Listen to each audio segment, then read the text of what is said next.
embeera bw'eti bwebadde mu ddwaliro ekkulu e Jinja abalamazi abafunye akabenje ku Mayiro mbiri mu kibuga Jinja gye baddusiddwa okufuna obujjanjabi. Abantu bana be batwaliddwa mu ddwaliro lino era abasawo babadde mu keetalo okubawa obujjanjabi.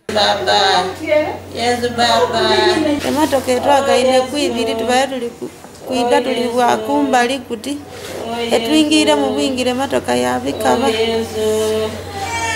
yatwingira mu bwingire segeire waire omusajja wa sino ekyo ekimotoka ekisoloze bikaba akyukidde mu kubo bw'ati ng'ate zino ziyimiridde n'akyuka bw'ati n'atujja n'atulanda nga babizeeko tibisitegerera negenda nekwata omusajja abadde mabega naye nemusuula wansi. Driver w'emmotoka ekika kya Isuzu Forward UBE 168 gye oluvannyuma lw'okutomera abalamazi bano agezezzaako okudduka naye emmotoka yaffe eya Integrated Highway Patrol erawuna okuva ku bridge empya paka emagamaga esobodde okuintercepting ono omwami ebugembe era wetwogerera kati ali mu mikono gyaffe ku CPS Jinja. Bibadde biri bitya Jinja ate nga waliwo ekibinja ky'abalamazi ekirala okuva mu ssaza lye erimu ery'e Jinja ekisimbudde mu disitulikiti y'e Buyende ne Kamuli. Bano abaagala okusabira ensonga ez'enjawulo basuubira nti olugendo lwe batandise baakulutambulira ennaku ntono ddala. Olugendo luno tujja lutambulira ennaku 5 aye tutambula lwakwegaayo kwenda kifo kirungi mu igulu ebyokunsi tumala bwa biseera tuvaamu mangu aye ge tufa tituvaayo mangu era tituyidibwe tulivaayo. That's why tutambula okubonereza omubiri Katonda atwikiza ekisa. Ekiri kuntwala olwaleero okulamaga mama mulwaire buli saa tawa ku kitanda nze nenda leero awone.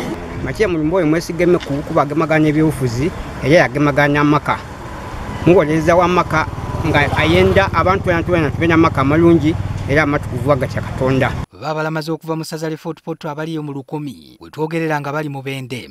Omu ku balamazi bano ye Lydia Kabagenyi nga gwe mulundi gwe ogusookedde ddala. Ono ekimutanudde okulamaga kwe kwagala okwebaza omutonzi olw'okutaasa obulamu bwe kubanga yakubwa laddu mu mwaka gwa 2020. Nenyasa omutwe nga guluma buli ssaawa, omutima buli ssaawa nga gukankana nga sinza kutambula ne Mayiro ne koota nga sina amazzi og'okunywa naye ntambudde kuva Kasese ne kati ndi mulamu sina waluma. Abalamazi abalala betwogeddeko nabo batubuulidde okusoomoozebwa ku basanze mu lugendo lwabwe. Naye ekizibu gw'osanga akasana kakukuba nnyo nga kuyitamu kati weetaaga ecupa nga zino nga 2 oba 3 zakunywa amazzi naye buli budde bwakiro ng'otambula empewo kuyitamu ng'otambula bulungi. Planning that we will take like 2 bottles of water at night, but now we are taking more than even 6 bottles. Now on our income it has really become. Ebuhweju nayo abalamazi abavuddeyo batuuse e Masaka olwaleero.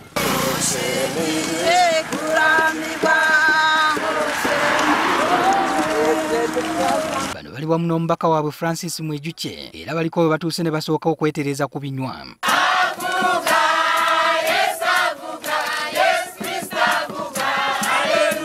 Abava ebuhweju baagala kozesa ekiseera ky'okujjukira abajjulizi okusaba omutonzi ataasa eggwanga ku bwavu obuyitiridde obuviiriddeko n'abantu abamu okwekyawa. Sekyora mu ggwanga lino nti waliwo ekiyita abantu nti waliwo obutakanya nti waliwo abanyiivu bangi ate beeyongera n'okwekyawa kati beekyawe omuntu asobola kugamba ngenda kukuba amasasi nange nyeekuba amasasi. Namugongo kulamaga famire yito tunga obushinge tugira amaani yesu ankwate yongera obwenje n'amagara. Tata hati nimuhika hivi ngwejo shaaku yakuhika akampereza amagara gataro. Ekibinja ekirala kye tusanze kibadde kiva mu kigo ky'e Kato mu disitulikiti y'e Sembabule. Abeeno basiimye gavumenti olw'okuteekawo ekkubo bwe bayita ku lutindo lw'e Katonga. Banga ekkubo eryo twaze nga tutya ekkubo eryo nga tunoonya gye tugenda okuyita nga tetumanyi naye Katonda yakikoze ne batugamba tukuliko akakubo ke baakozeeko ke tugenda okuyitamu. Ekyo nasimye Katonda. Omusana mungi nnyo tetumanyi lwaki ffe gutuukya emmere yonna efudde ng'egenda kula tugamba katweweeyo twebonereze Mukama awulire eddoboozi lyaffe tusobole okuwangulako by'anaabatuwadde.